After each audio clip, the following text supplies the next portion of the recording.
मुख्यमंत्री देवेंद्र फडणवीस यांचे होमग्राऊंड आहे.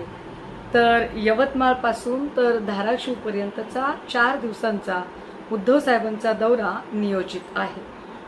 एकीकडे पंतप्रधानांपासून सगळे नेते सांगत आहेत की इंधन बचत करा आणि म्हणून खाजगी विमानांनी किंवा स्वतंत्र गाड्यांनी प्रवास करणे टाळा. यात सगळ्याचा परिणाम म्हणून जर कदाचित नेते सर्वसामान्यांप्रमाणे सर्वसामान्य प्रवाशांसारखा एका विमानातनं प्रवास करत असतील तर त्यावरून वेगळ्या प्रकारच्या चर्चांना उधाण येण्याचे काहीच कारण नाही. फार फार तर एकत्रित प्रवास करणे यामागे राष्ट्रहित हेच कारण असू शकते, यापेक्षा काही नाही. महाराष्ट्रातील सर्व बातम्यांचे विश्वासार्ह व्यासपीठ. सकाळच्या सर्व सोशल मीडिया प्लॅटफॉर्मला लाईक, फॉलो आणि सबस्क्राईब करा.